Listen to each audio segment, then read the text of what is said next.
کرام السلام علیکم ورحمۃ اللہ وبرکاتہ۔ سورہ عصر کی تفسیر پر گفتگو جاری ہے۔ مشرکین یہ کہتے تھے کہ ملائکہ فرشتے یہ اللہ تبارک و تعالیٰ کی بیٹیاں ہیں، یعنی اللہ تبارک و تعالیٰ نے ان کی تخلیق فرمائی تو عورت بنا کر تخلیق کی۔ اللہ فرما رہا ہے کہ جب وہ فرشتوں کو بیٹی بنا رہا تھا، مؤنث بنا رہا تھا، تو کیا یہ لوگ جو ایسی بات کہتے ہیں وہاں حاضر تھے؟ بہت ہی خوبصورت بات کہی گئی ہے۔ ناظرین، تبارک و تعالیٰ نے یہ تصور دیا ہے کہ سائنس کی بنیاد تو مشاہدے کے اوپر ہے۔ جب تک کوئی چیز لیب میں ثابت نہ ہو جائے تب تک سائنسداں اس کو مانتا نہیں۔ تو فرشتے بیٹیاں بنائے جا رہے تھے، تو مشرکین سے یہ پوچھا جا رہا ہے کہ اس وقت کیا وہ حاضر تھے؟ یہی سوال ڈارون سے بھی کیا جا سکتا ہے۔ اس کا یہ کہنا کہ ادنا درجے کی مخلوقات اعلیٰ درجے کی مخلوق بن گئی ہے، بالفاظ دیگر بندر انسان بن گئے، اسی سے بھی یہ سوال کیا جا رہا ہے کہ بندر جب انسان بن رہے تھے تو کیا اس نظریے کا ماننے والا، اس نظریے کو پیش کرنے والا ڈارون کیا وہاں موجود تھا؟ کیا اس کی یہ بات مشاہدے کے مطابق ہے؟ ظاہر ہے کہ ڈارون نے بھی بندر کو انسان بنتے ہوئے نہیں دیکھا ہے۔ اس نے جو یہ بات کہی ہے مشاہدے کی بنیاد پر نہیں کہی ہے، بلکہ قیاس کی بنیاد پر کہی ہے۔ اسی وجہ سے بعد میں آنے والے لوگوں نے یہ واضح کر دیا ہے کہ ڈارون کا یہ نظریہ ارتقاء بالکل درست نہیں ہے۔ آگے ناظرین کرام یہ سمجھیں کہ آدمی کو آدمی اس وجہ سے کہا جاتا ہے کہ وہ آدم کی اولاد ہے، چونکہ آدم کی اولاد ہے اس وجہ سے اسے آدمی کہا جاتا ہے۔ یہ انسان کیوں کہا جاتا ہے؟ تو ناظرین کرام یہ جان لیں کہ انسان کا لفظ انس سے بنا ہے، الف نون سین۔ اس کے اندر بھی ایک حکمت ہے، ایک فلسفہ ہے۔ انسان کی فطرت اللہ تبارک و تعالیٰ نے اس طریقے کی بنائی ہے کہ وہ تنہا زندگی نہیں گزار سکتا۔ اگر وہ تنہا زندگی گزارے تو اس کی فطرت کے خلاف ہوگا۔ اسی وجہ سے اسلام میں رہبانیت یہ ناجائز قرار دی گئی ہے۔ ہمارے ہاں تو معاملہ ایسا ہے کہ انسان سماج کے اندر رہے، برائی دیکھے تو برائی کی آنکھوں میں آنکھیں ڈال کر کے برائی کو ختم کرنے کی کوشش کرے۔ کبھی اس کے بارے میں یہ نہیں کہا گیا کہ وہ سوسائٹی کو چھوڑ دے، سماج کو چھوڑ دے، غاروں میں نکل جائے، پہاڑوں کے اوپر چلا جائے۔ اسلام نے کبھی بھی انسان کو رہبانیت کی اجازت نہیں دی ہے۔ اگر اجازت دے دیتا اور کیسے اجازت دیتا؟ اس لیے کہ یہ انسان کے فطرت کے خلاف بات ہوتی ہے۔ اس لیے کہ انسان کو انسان اس وجہ سے کہا جاتا ہے کہ وہ انسیت والا ہے۔ اب ظاہر ہے کہ انس ہونے کے لیے کچھ لوگ اس کے دائرے کار میں ہونے چاہیے، تو اس وجہ سے آدمی کو آدمی اس وجہ سے کہا جاتا ہے کہ وہ آدم کی اولاد ہے، اور اس کو انسان اس وجہ سے کہا جاتا ہے کہ وہ انسیت کا حامل ہے، تنہا زندگی نہیں گزار سکتا۔ اور یہ بھی بات واضح ہوئی کہ اس کی تخلیق کسی اتفاق کا نتیجہ نہیں، کسی حادثے کا نتیجہ نہیں۔ تو اب ظاہر ہے کہ جس نے بنایا ہے اس کے درمیان اور انسان کے درمیان ایک تعلق کا ہونا ضروری ہے۔ قرآن حکیم پر اور احادیث شریفہ پر غور کرنے کے بعد یہ معلوم ہوتی ہے کہ خالق اور مخلوق کے درمیان، انسان اور اس کے بنانے والے کے درمیان جو تعلقات ہیں وہ تین طریقے کے ہیں۔ خالق اور مخلوق کا تعلق، عابد اور معبود کا تعلق، غنی اور محتاج کا تعلق۔ ناظرین کرام، یہ ایک بڑا عجیب نقطہ میں آپ کے سامنے بیان کرنا چاہتا ہوں کہ قرآن حکیم پر اگر آپ غور کریں گے تو آپ کو معلوم ہوگا کہ توحید اور شرک کی جتنی بھی بحثیں ہیں انہی تینوں بنیادوں کے ارد گرد گھومتی ہیں۔ یہ بہت ہی عجیب و غریب نقطہ ہے کہ انسان اور اللہ کے درمیان تعلق کی بنیادیں کیا ہیں؟ جواب یہ کہ انسان اور اللہ کے درمیان تعلق کی تین بنیادیں ہیں۔ پہلی بنیاد خالق اور مخلوق، دوسری عابد اور معبود کی، تیسری غنی اور محتاج کی۔ اور غور فرمائیں گے تو توحید اور شرک کی جتنی بھی بحثیں ہیں وہ ساری کی ساری قرآن حکیم میں انہی تینوں بنیادوں کے ارد گرد گھومتی ہیں۔ ناظرین کرام، یہ انسان کے تعلق سے ایک مبحث تھا جو آپ کے سامنے پیش کیا گیا۔ برسبیل تذکرہ میں ضروری یہ خیال کرتا ہوں کہ انسان کے ساتھ ساتھ ایک اور بھی مکلف مخلوق ہے۔ جس طریقے سے انسان شریعت مطہرہ کا مکلف ہے، اسی طریقے سے ایک اور مخلوق ہے جو شریعت کی مکلف ہے اور انسان سے پہلے بنائی گئی ہے۔ میں نے سورہ ذاریات کی جو آیت آپ کے سامنے پیش کی تھی اس میں اس مخلوق کا تذکرہ ہے۔ چلیے ایک بار اس آیت کریمہ کو پھر سے پڑھ لیتے ہیں، پھر سے دیکھ لیتے ہیں۔ اللہ نے ارشاد فرمایا، وَمَا خَلَقْتُ الْجِنَّ وَالْإِنسَ إِلَّا لِيَعْبُدُونِ، میں نے پیدا کیا جنوں کو اور انسانوں کو۔ ناظرین کرام غور فرمائیں کہ یہاں جن کا لفظ انس سے پہلے ہے، چونکہ تخلیق کی بات کہی جا رہی ہے، لہذا یہ بحث چونکہ تخلیق کی ہے، تذکرہ چونکہ تخلیق کا ہے، لہذا اللہ تبارک و تعالیٰ نے لفظ جن کو پہلے رکھا ہے، لفظ انس کو بعد میں، یہ بتانے کے لیے کہ جنوں کی تخلیق پہلے ہوئی ہے، انسانوں کی بعد میں ہوئی ہے۔ تخلیق کے اعتبار سے جن مقدم ہے اور انسان مؤخر ہے، انسان بعد میں بنایا گیا ہے۔ سوال یہ ہے کہ یہ مخلوق جنات یقیناً موجود ہے، تو ہمارا یقین یہ ہے، ہمارا ایمان یہ ہے کہ یہ مخلوق موجود ہے، اس لیے کہ اللہ تبارک و تعالیٰ نے قرآن حکیم میں اس کے بارے میں ارشاد فرمایا کہ خلق الانسان من صلصال کالفخار وخلق الجان من مارج من نار، جس طریقے سے انسان کو بجتی مٹی سے جو ٹھیکری کی طرح تھی اس سے اللہ نے پیدا کیا، اسی طریقے سے اللہ تبارک و تعالیٰ نے جنوں کو آگ کے شعلے سے بنایا ہے۔ یہ تو آیت کریمہ تھی۔ اب اس آیت کریمہ کی شرح میں مناسب سمجھتا ہوں کہ نبی کریم صلی اللہ علیہ وسلم کی وہ حدیث جسے امام مسلم رحمہ اللہ کتاب الزہد والرقائق کے اندر لائے ہیں، میں آپ کے سامنے پیش کر دوں۔ وعن عائشہ رضی اللہ تعالی عنہا قالت قال رسول اللہ صلی اللہ علیہ وسلم خلقت الملائکۃ من نور وخلق الجان من مارج من نار وخلق آدم مما اصف لکم، رواہ مسلم فی کتاب الزہد والرقائق۔ روایت حضرت عائشہ رضی اللہ تعالی عنہا سے ہیں، وہ فرماتی ہیں کہ رسول اللہ صلی اللہ علیہ وسلم نے ارشاد فرمایا کہ ملائکہ کو، فرشتوں کو نور سے پیدا کیا گیا ہے، جنوں کو آگ کے شعلے سے بنایا گیا ہے، اور انسانوں کو اس چیز سے پیدا کیا گیا ہے جو تمہیں بتا دیا گیا ہے، یعنی مٹی سے انسان کی تخلیق ہوئی ہے۔ اس حدیث پاک میں ایک بات یہ صاف طور سے سامنے آ گئی کہ اللہ تبارک و تعالیٰ نے جس طریقے سے انسان کی تخلیق مٹی سے فرمائی ہے، ایک مخلوق اور بھی ہے جس کی تخلیق اللہ تبارک و تعالیٰ نے آگ سے کی ہے، اور ہم یہ عقیدہ رکھتے ہیں کہ وہ مخلوق بھی شریعت کے مکلف ہے اور اس دنیا میں موجود ہے، اور ہماری طرح وہ بھی کھاتی پیتی ہے۔ اچھا، کھاتی پیتی ہے، اس کا ثبوت وہ حدیث سامنے رکھے۔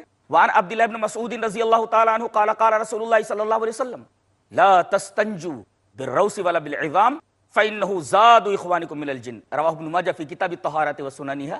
امام ابن ماجہ رحمہ اللہ اس حدیث پاک کو کتاب الطہارہ کے اندر لائے ہیں، ابن ماجہ شریف میں، راوی حضرت عبداللہ بن مسعود ہیں۔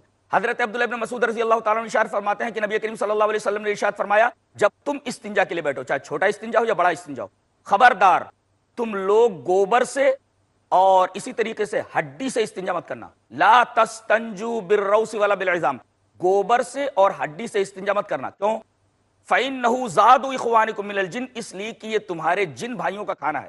اس حدیث پاک سے یہ پتا چلا کہ انسان کے علاوہ ایک مخلوق ہے جسے جن کہتے ہیں، وہ آگ کے شعلے سے بنائی گئی ہے، وہ ہماری ہی طرح کھانے پینے کی محتاج ہے، اور ان کے کچھ کھانوں کا تذکرہ اس حدیث پاک کے اندر بیان کیا گیا ہے، مثلا ہڈی وغیرہ ہے، اور ان کے جانوروں کا کھانا روس یعنی گوبر وغیرہ ہے۔ تو وہ مخلوق بھی شریعت کے مکلف ہے، اور اس کائنات میں اس کا وجود مسلم ہے، یہ قرآن حکیم کا بیان ہے۔ اب سوال یہ پیدا ہوتا ہے، کیا ایسی مخلوق کا وجود سائنسی طور پر تسلیم کیا جا سکتا ہے؟ ابھی میں نے بتایا کہ سائنس تو انہی باتوں کو تسلیم کرتی ہے جو ان کے لیب میں، اس کے لیب میں ثابت ہو جائے۔ جو لیب میں ثابت نہ ہو سکے، سائنس اس بات کو نہیں مانتی۔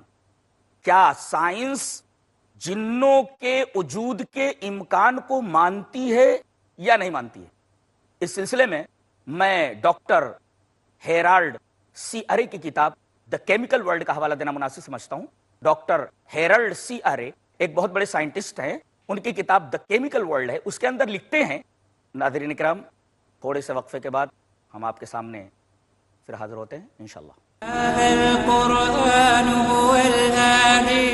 ناظرین کرام، تفسیر سورہ عصر پر گفتگو جاری ہے۔ ابھی ہم نے یہ بتایا کہ ایک بہت بڑے سائنٹسٹ ہیں ڈاکٹر ہیرالڈ سی ارے، ان کی کتاب ہے دا کیمیکل ورلڈ، اس کے اندر وہ لکھتے ہیں کہ سلیکون جو ایک ایلیمنٹ ہے، جو ایک عنصر ہے، اس سے اگر کوئی چیز بنائی جائے اور اس میں سلفر اور فلورین کی آمیزش کر دی جائے تو سلیکون، فلورین اور گندھک، ان تمام کو اگر ملا کر کے کوئی مخلوق بنائی جائے تو اس مخلوق کی خصوصیت تو یہ ہوگی کہ وہ مخلوق دکھائی نہیں دے گی، اور دوسری خصوصیت یہ ہوگی کہ یتشکل باشکال مختلفہ، وہ جو شکل چاہے اختیار کر سکتی ہے۔ اب اتنا بڑا سائنٹسٹ اگر یہ بات کہہ رہا ہے کہ ان عناصر سے اگر کوئی مخلوق بنائی جائے تو وہ نظر نہیں آ سکتی، تو سائنس نے خود جنوں کے وجود کا امکان ثابت کر دیا ہے، اور عقلاً بھی یہ بات ثابت ہے۔ ناظرین کرام، آپ یہ بات اچھی طریقے سے جانتے ہیں کہ دنیا کی ہر چیز کا روشنی سے بڑا گہرا تعلق ہے۔ دنیا کی ہر چیز کا روشنی سے بڑا گہرا تعلق ہے۔ ہر چیز یا تو روشنی کو جذب کرتی ہے، یا روشنی کو پھینکتی ہے، واپس کر دیتی ہے، یا پھر روشنی کو ریفلیکس کرتی ہے، موڑتی ہے۔ تو پہلی بات تو یہ معلوم ہوئی کہ دنیا کی ہر چیز کا روشنی سے بڑا گہرا تعلق ہے، ایک بات تو یہ معلوم ہوئی۔ اور دوسری چیز یہ معلوم ہوئی کہ دنیا کی تمام چیزیں یا تو روشنی کو جذب کرتی ہیں، یا روشنی کو پھینکتی ہیں، یا روشنی کو ریفلیکس کرتی ہیں، موڑتی ہیں۔ اور ناظرین کرام، یہ بات قابل غور رہے، ملحوظ رہے کہ جو چیز جتنی زیادہ روشنی کو جذب کرے گی، روشنی کو پھینکے گی، روشنی کو موڑے گی، اتنی ہی زیادہ غیر شفاف ہوگی۔ اور جو چیز جتنی کم روشنی کو جذب کرے گی، جتنا کم روشنی کو پھینکے گی، جتنا کم روشنی کو موڑے گی، اتنی ہی صاف و شفاف ہوگی۔ میں مثال میں پانی اور شیشے کی مثال دینا چاہتا ہوں۔ صاف و شفاف پانی کے اندر اگر شیشے کو ڈال دیا جائے تو شیشہ بڑی مشکل سے نظر آتا ہے، اس لیے کہ شیشہ بھی اور پانی بھی دونوں کا مزاج ایک جیسا ہے۔ اور یہ بات بالکل محقق ہے کہ شیشے کا اور پانی کا دونوں کا جو ریفلیکسو انڈیکس ہے، یعنی انعکاسی انڈیکس، وہ تقریباً برابر ہیں۔ اسی وجہ سے شیشے کو اگر پانی میں ڈال دیا جائے تو شیشہ مشکل سے نظر آتا ہے۔ تو یہ بات ثابت ہو گئی کہ کوئی چیز اگر روشنی کو جذب نہیں کرتی، روشنی کو واپس نہیں پھینکتی، اور اسی طریقے سے روشنی کو موڑتی نہیں، تو وہ شے نظروں سے غائب ہو سکتی ہے، دکھائی نہیں دے سکتی۔ اب سائنس نے جب ایسی بات کہہ دی ہے تو ثابت یہ ہوا کہ جس طریقے سے انسان کا وجود ہے، اسی طریقے سے ایک ایسی مخلوق کا بھی وجود ہے جو آنکھوں سے غائب ہے، نظر نہیں آتی، لیکن وہ بھی انسان کی طرح اسلامی شریعت کی مکلف ہے۔ ناظرین کرام، آپ نے دیکھا کہ اللہ تبارک و تعالی نے جنوں کے وجود کے تعلق سے جو بات کہی ہے، اس بات کو سائنسداں بھی ممکن مانتے ہیں، ناممکن تسلیم نہیں کرتے۔ بحث رہی انسان کے ساتھ ساتھ ایک اور مکلف مخلوق کی، جسے جن کہا جاتا ہے، اور مسلمان یہ عقیدہ رکھتا ہے کہ وہ مخلوق بھی اس کائنات میں موجود ہے، اس دنیا کے اندر موجود ہے، اس عالم کے اندر موجود ہے۔ ناظرین کرام، انسان پر بحث کے بعد ہم آگے بڑھتے ہیں۔ اب ہم یہ بتائیں گے کہ اللہ تبارک و تعالی نے زمانے کی قسم کھا کر یہ بات کہی ہے کہ جتنے بھی انسان ہیں، ساتھ میں جنوں کو بھی مان لو، کہ سب کے سب گھاٹے میں ہیں۔ عربی کا طالب علم جانتا ہے، جو لوگ عربی زبان سے واقف ہیں، عربی زبان کے نشیب و فراز، اس کے اپس اینڈ ڈاؤن سے واقف ہیں، وہ یہ جانتے ہیں کہ یہاں یہ نہیں کہا گیا کہ انسان گھاٹا اٹھانے والا ہے، انسان ٹوٹا اٹھانے والا ہے، بلکہ یہ کہا کہ انسان گھاٹے میں ہے۔ یہ فی جو ہوتا ہے عربی میں ظرفیت کے لیے آتا ہے۔ میں اس کی ایک مثال آپ کے سامنے رکھوں، جیسے پانی کا ایک گلاس ہے، پانی کے ایک گلاس کے اندر اگر ایک سکہ ڈال دیا جائے، ناظرین کرام آپ یہ بتائیے کہ سکہ کہاں گیا؟ پانی کی تہ میں چلا گیا۔ اب آپ غور سے اگر دیکھیں تو اس سکے کے اوپر بھی پانی ہے، اس سکے کے نیچے بھی پانی ہے، اس سکے کے دائیں بھی پانی ہے، اس سکے کے بائیں بھی پانی ہے۔ گویا یہ سکہ چاروں طرف سے پانی سے گھرا ہوا ہے۔ اللہ تبارک و تعالی نے خسارے کے بارے میں فی کا لفظ استعمال فرمایا، جو ظرفیت کے لیے، یہ بتانے کے لیے کہ انسان چاروں طرف سے خسارے میں ہے، اوپر سے خسارے میں، نیچے سے خسارے میں، دائیں سے خسارے میں، بائیں سے خسارے میں، چاروں طرف سے خسارے میں گھرا ہوا ہے۔ اب اس خسارے سے انسان کیسے بچے؟ اللہ تبارک و تعالی نے آگے اس خسارے سے بچنے کی ترکیب بتائی ہے۔ اس ترکیب پر بحث کرنے سے پہلے ناظرین کرام ہم یہ بتا دیں کہ یہاں اللہ تبارک و تعالی یہ بھی کہہ سکتا تھا ان الانسان خاسر، یا یوں کہہ سکتا تھا ان الانسان لمن الخاسرین، انسان گھاٹا اٹھانے والا ہے، انسان گھاٹا اٹھانے والوں میں سے ہے، یہ بھی کہہ سکتا تھا، لیکن فی ظرفیت کے ساتھ خسر یہ لفظ کیوں استعمال کیا گیا؟ لفظ خسر کو کیوں استعمال کیا گیا؟ خاسر بھی استعمال کیا جا سکتا تھا، من الخاسرین بھی استعمال کیا جا سکتا تھا، خسران بھی استعمال کیا جا سکتا تھا. تمام لفظوں سے عدول کر کے یہ لفظ خسر ہی کیوں استعمال کیا گیا؟ فی کا فلسفہ تو معلوم ہو گیا کہ فی ظرفیت کے لیے آتا ہے، لیکن بحث اب اس بات پر ہے کہ لفظ خسر کو کیوں استعمال کیا گیا. ناظرین کرام، اگر آپ کو سورہ کہف پڑھنے کا اتفاق ہوا ہو تو آپ کو یہ معلوم ہوگا کہ حضرت موسیٰ علیہ السلام حضرت خضر کے ساتھ جا رہے ہیں. پورا واقعہ میں نہیں بتاؤں گا، بلکہ جس پوائنٹ سے مجھے استدلال کرنا ہے میں وہ پوائنٹ صرف آپ کے سامنے رکھوں گا. وہ یہ کہ حضرت موسیٰ علیہ السلام حضرت خضر کے ساتھ چل رہے ہیں. دریا سے پار اترنے کے بعد حضرت خضر نے ایک بچے کو کھیلتے ہوئے دیکھا، فوراً اس لڑکے کی گردن مروڑ دی، مار دیا. حضرت موسیٰ علیہ السلام نے یہ فعل دیکھا جو شریعت ظاہرہ میں ایک منکر تھا، فوراً تنقید کر بیٹھے، کہا اقتلت نفسا زکیۃ بغیر نفس لقد جئت شیئا نکرا. ارے آپ نے ایک معصوم کی جان لے لی، آپ نے ایک شیء نکر کا ارتکاب کیا ہے. ناظرین کرام غور فرمائیں، یہ نکر کس کے وزن پر ہے؟ خسر کے وزن پر ہے. عذر، جرح، خسر، عسر، نکر، یہ لفظ خسر بروزن نکر لانے کا فلسفہ یہ ہے. ناظرین کرام ذرا گہرائی میں جائیے. گہرائی یہ ہے کہ نکر ایسے کام کو کہتے ہیں کہ جس کی تلافی نہ ہو سکے. بتائیے حضرت خضر نے اس لڑکے کی جان لے لی، کیا دوبارہ اس لڑکے کے بدن میں جان وہ ڈال سکتے تھے؟ قطعاً نہیں. مر گیا سو مر گیا، مرنے کے بعد اسے زندہ نہیں کیا جا سکتا تھا. اسی وجہ سے حضرت موسیٰ علیہ السلام نے اس کو شیء نکر کہا، یعنی آپ نے ایسا نقصان کر دیا جس نقصان کی تلافی ہی نہیں ہو سکتی. ناظرین کرام غور فرمائیے کہ یہ لفظ خسر اسی نکر کے وزن پر ہے. ایسا خسارہ انسان کو لاحق ہونے والا ہے، وہ ایسے خسارے میں مبتلا ہوگا جس خسارے نے اس کو چاروں طرف سے گھیر لیا ہے، اور وہ خسارہ ایسا ہے کہ اس کی تلافی ہی نہیں ہو سکتی. یہ فلسفہ ہے. اللہ اکبر. اس آیت کریمہ کے اندر کیسے کیسے ہیرے اور موتی اور کیسے کیسے جواہر بند ہیں. غور کرنے کے بعد، تدبر کرنے کے بعد اس طریقے کے موتی سامنے آتے ہیں، اس طریقے کے جواہر سامنے آتے ہیں. یعنی انسان چاروں طرف سے خسارے میں گرا ہوا ہے، اور خسر کا لفظ یہ بتا رہا ہے کہ اس خسارے کی تلافی نہیں ہو سکتی. اگر یہ خسارہ اس کو لاحق ہو گیا تو اس کی تلافی وہ کر ہی نہیں سکتا. ناظرین کرام، دنیا کے جتنے بھی معاملات ہیں، دنیا کے جتنے بھی فوائد ہیں، جتنے بھی منافع ہیں، جتنے بھی مناسب ہیں، یہ سارے کے سارے ایسے ہیں کہ ایک مرتبہ آدمی کو حاصل ہو جائیں تو دوبارہ اس کے ہاتھ سے نکل بھی سکتے ہیں. آدمی کے ہاتھ سے نکل گئے تو دوبارہ اس کو حاصل ہو سکتے ہیں. یعنی یہاں کبھی انسان کامیاب ہوتا ہے، کبھی ناکام ہوتا ہے، کبھی اس کے حق میں گھاٹا ہے، کبھی نفع ہے، گھاٹے کے بعد نفع، نفع کے بعد گھاٹا. لیکن یہ یہاں بتایا گیا کہ یہ خسارہ کوئی ایسا خسارہ نہیں ہے کہ اس کے بعد آدمی پھر نفع حاصل کر سکے. اس خسارے کی تو تلافی ہو ہی نہیں سکتی.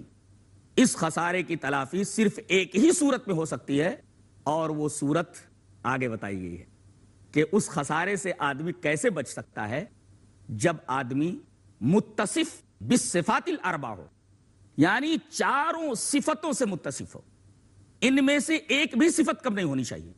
آئیے تذکر کے طور پر ان چاروں کو میں آپ کے سامنے پیش کر دوں. پہلی چیز ہے ایمان، دوسری چیز ہے عمل صالح، تیسری چیز ہے تواصی بالحق، چوتھی چیز ہے تواصی بالصبر. اور حیرت کی بات تو یہ ہے ناظرین کہ ان چاروں کا آپس میں بڑا گہرا ربط، بڑا گہرا تعلق ہے. گہرا تعلق کا مطلب یہ ہے، گہرا ربط کا مطلب یہ ہے کہ ان چاروں کو آپس میں اس طریقے سے مربوط کر دیا گیا ہے کہ ان کو ایک دوسرے سے الگ کیا ہی نہیں جا سکتا.